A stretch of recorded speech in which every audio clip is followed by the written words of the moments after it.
तो स्वागत है आपका हमारे YouTube चैनल में। आज अपन बात करेंगे राजस्थान की नदियों के बारे में। पिछले में अपन ने दुर्ग को कंप्लीट कर दिया था। आज अपन बात करेंगे राजस्थान की नदियों के बारे में। कौन सी नदी कितनी लंबी है, कहाँ से गुजरती है, तो आज अपन इनकी डिटेल में अपन बात करेंगे। तो बने रहेगा वीडियो में। वीडियो अच्छा लगे तो वीडियो को लाइक कीजिएगा, चैनल को सब्सक्राइब कीजिएगा। संपूर्ण अध्ययन सामग्री मैं आपको बताऊँगा इस वीडियो में। तो पश्चिमी राजस्थान में अरब सागर प्रणाली देख लीजिए। लूणी, माही, साबरमती, ये तीनों नदियाँ किसमें गिरती है? ये तीनों नदियाँ गिरती है अरब सागर में। ठीक है। फिर पूर्वी राजस्थान देख लीजिए। पूर्वी राजस्थान में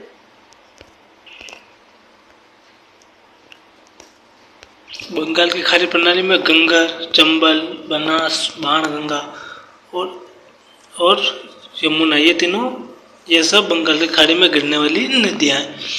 राजस्थान की प्रमुख नदियों की विशेषता क्या है? अधिकांश नदियाँ वर्षा पर आधारित है। पश्चिमी राजस्थान में कम नदियाँ, पूर्वी राजस्थान में अधिक है।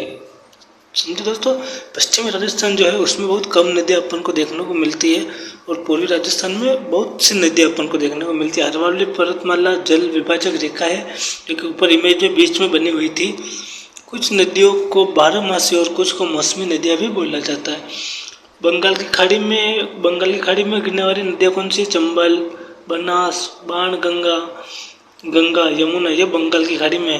अरब सागर में गिरने वाली नदियाँ कौन कौन सी है? लूणी, माही, साबरमती और कच्छकरण, ये सब अरब सागर में आते हैं या उसमें गिरते हैं और बंगाल की खाड़ी में ये नदियाँ हैं।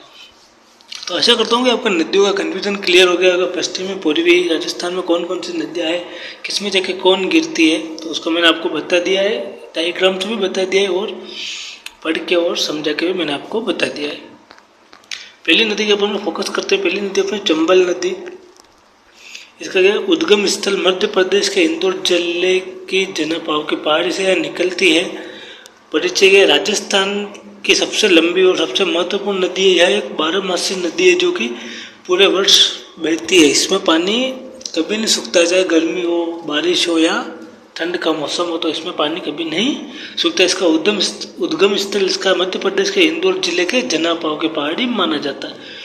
राज्य मध्य प्रदेश यह किससे गुजरती है? मध्य प्रदेश, राजस्थान, उत्तर प्रदेश। राजस्थान के कौन से जिलों से गुजरती है? तो कोटा, बूंदी, सवाई माधोपुर, धौलपुर। इसके सहायक नदियों की बात कर लेते हैं। बनास है, काल सिंधी है, पार्वती है, मेज है।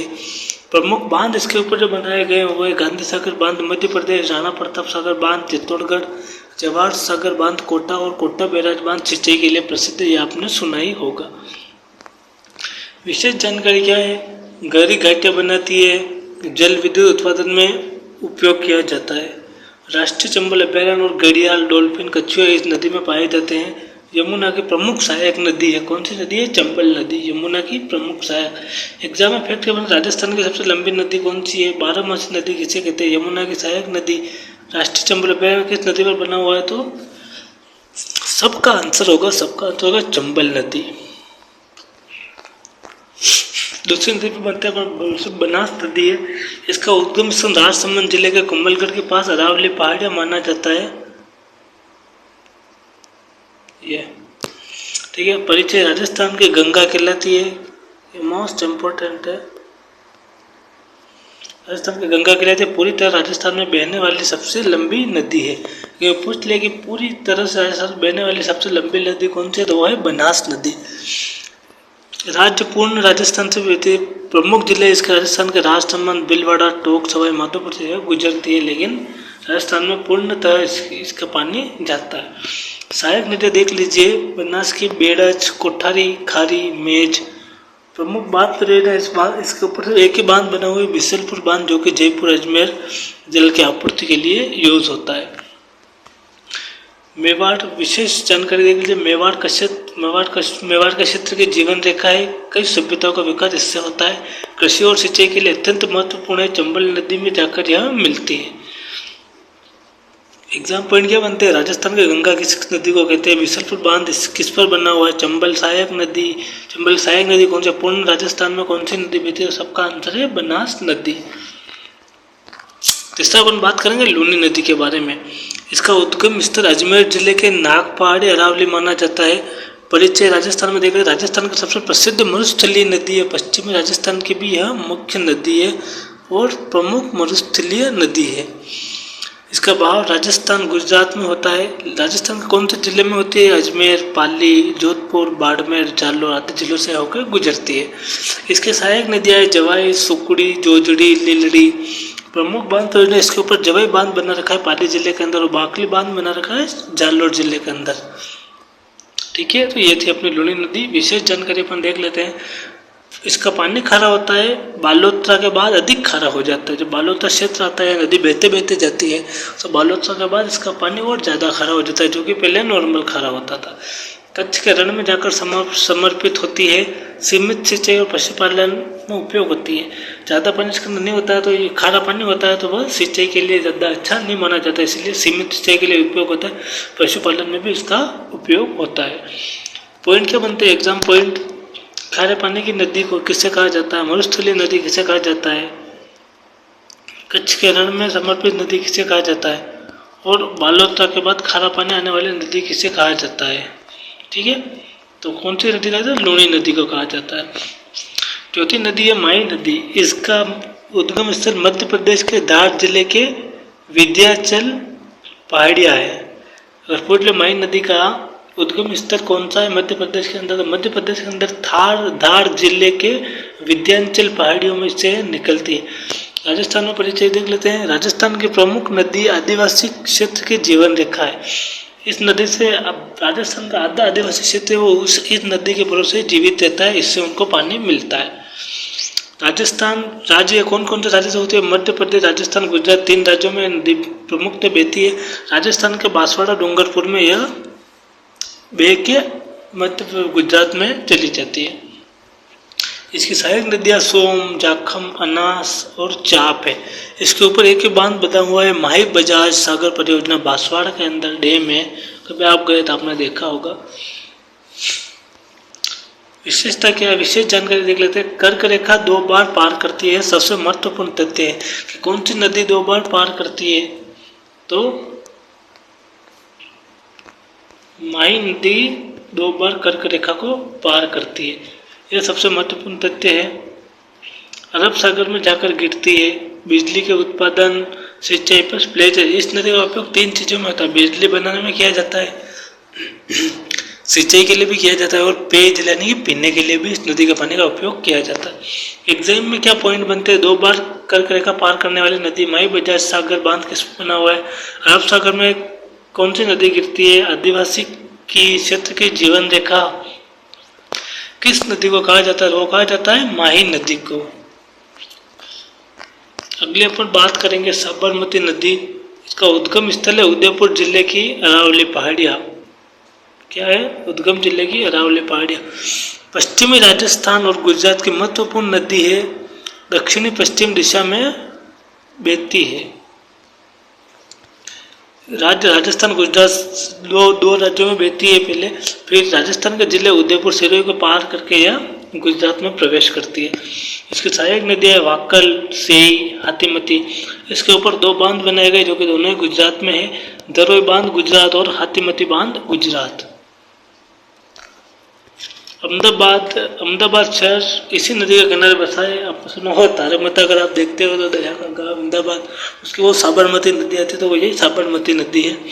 अरब सागर में गिरती है। गुजरात की जीवन रेखा भी इस नदी को कहा जाता है, क्योंकि गुजरात का 80% जो पानी है वो इसी नदी के द्वारा जाता है, सप्लाई होता है गुजरात में।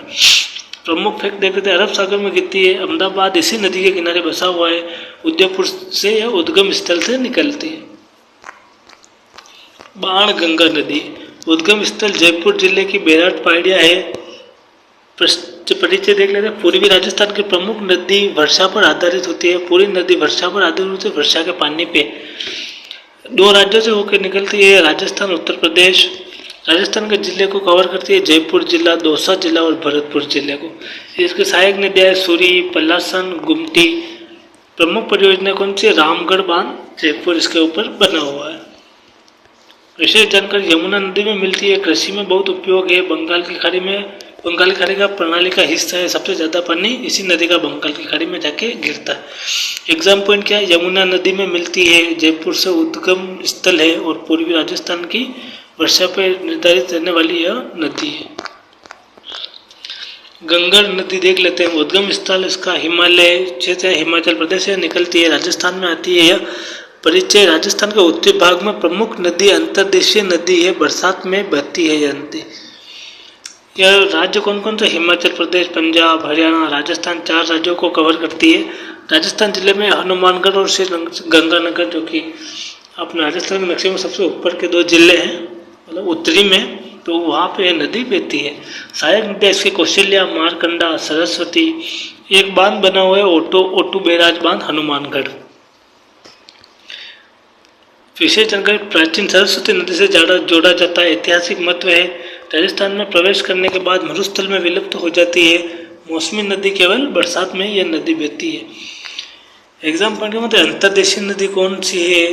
प्राचीन सरस्वती नदी से जुड़ी, और हनुमान से श्री गंगानगर से बहती है। या कहाँ से बहती है? यह गंगा नदी हनुमान से गंगानगर से बहती है। तो यह होगी गंगा नदी अपनी कंप्लीट। 1 लाइनर में आपको रिविजन करवा देता हूँ। सबसे लंबी नदी है चंबल नदी, राजस्थान की गंगा भी बोला जाता है। राजस्थान की गंगा बनास, ठीक है। खारे पानी की नदी है लूणी नदी, कर्क रेखा को 2 बार पार करती है, माही नदी। अंतर्देशीय नदी है गंगर, बिसलपुर बांध बनास नदी पर बना हुआ है। मरुस्थलीय नदी भी लूणी को बोलते हैं। और दक्षिण राजस्थान की नदी माही है। याद कैसे रख सकते हो आप?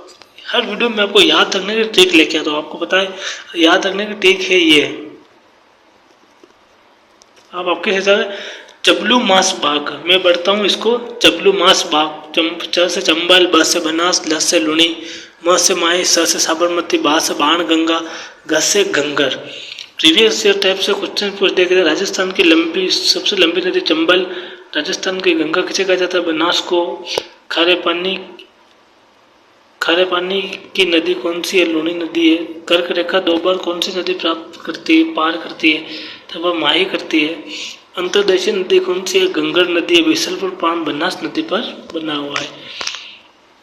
राजस्थान की नदियों के आर्थिक महत्व, कृषि खेती के लिए, पानी के लिए, बिजली बांधों से बिजली बनाने के लिए, पेयजल, शहर गाँवों के लिए, पर्यटन, बांध और घाटियों के लिए इसका राजस्थान की नदियों का आर्थिक महत्व है।